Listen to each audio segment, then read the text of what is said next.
It's a supply chain bomb that could cripple the U.S. auto industry. China is going to restrict that. And the two particular metals we're talking about are gallium and germanium, which, by the way, China kind of dominates production. Critical metals for chips and batteries abruptly cut off.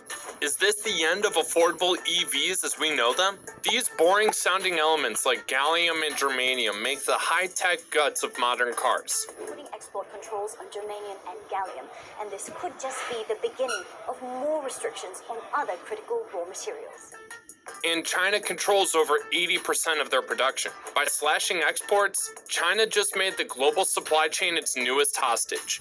But if it drags on for over a year, the chances of prices shooting up are high. The fallout could be massive across the auto industry. But here's where things get really interesting.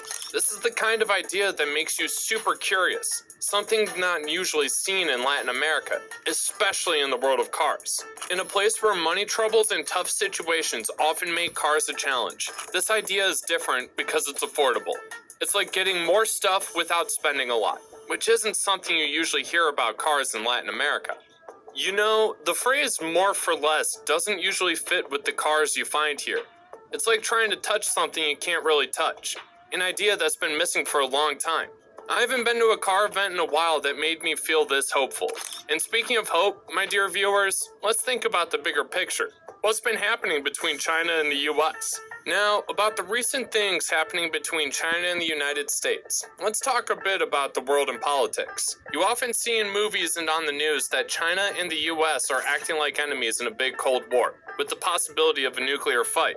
But that's not really true. The Pentagon believes the Chinese were not only trying to watch the U.S., but listen too. The real story is that the United States buys a lot of stuff from China, and China gives the US a lot of things too. They're so connected in terms of money that thinking about them going to war is like thinking about a huge financial disaster. It's something that doesn't make sense for either of them. Market distortions and the way they deal cannot be tolerated. A tremendous intellectual property theft. Basically, the connection between these two really big markets is way more complicated and peaceful than what you might hear in the news. It's a reality where they're tied together by money and trade, and where they're stronger when they work together instead of fighting. In the midst of all this drama, a craftier game is afoot. This ongoing spectacle feels like a strategic plot to twist prices across the board, from real estate to precious commodities. It's like they're spinning a web to give both American and Chinese companies a leg up. But hey, don't fall for the smoke and mirrors. Behind the scenes, their economies are doing a tango that's downright symbiotic. When one shines, the other gets a spotlight too. When China offers deals that are too good to be true, the US gets to shop smart. If China starts playing hardball with prices, the US just places bigger orders. The magic here is in their tag team success. It's like a masterclass in cooperative economics.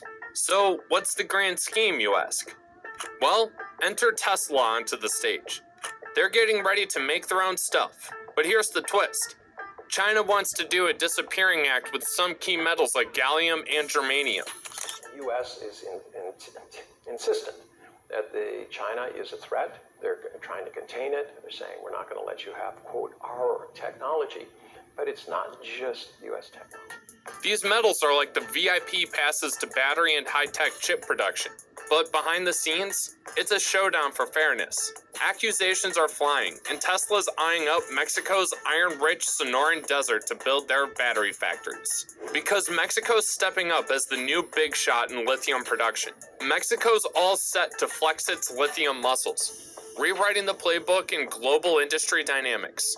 But hold on, the Chinese have their cards in play too. They're hinting at a buying boycott, adding a spicy twist to the dance of dollars and international power moves. Mexico's rising influence, cozying up to the United States, might need a second look.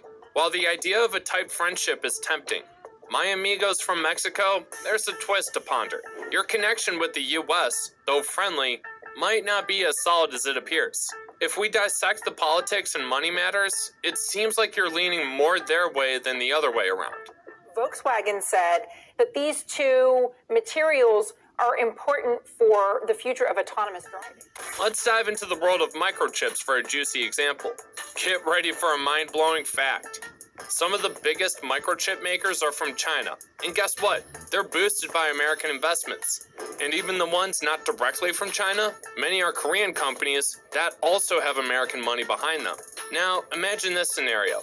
A brand new microchip factory pops up in North America with a lot of American muscle behind it. Suddenly, there's way more competition in the microchip world.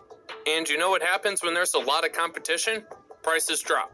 So the mighty microchip, once a superstar of technology and value, starts to lose its shine. Its worth goes down, and it's not a big deal as it used to be.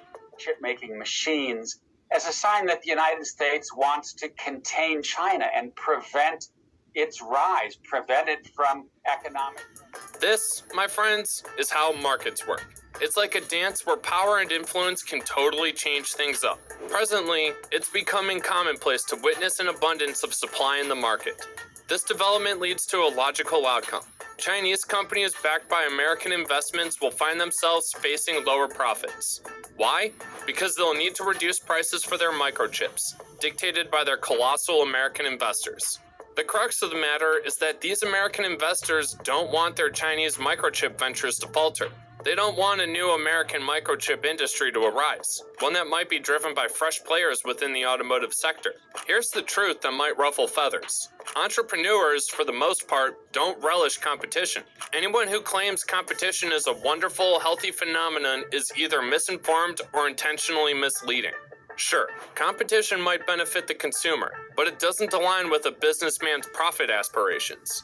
The truth is, entrepreneurs would rather steer clear of competition, as it threatens their pockets. They'd rather restrict supply, manipulate markets, and maintain their position of power.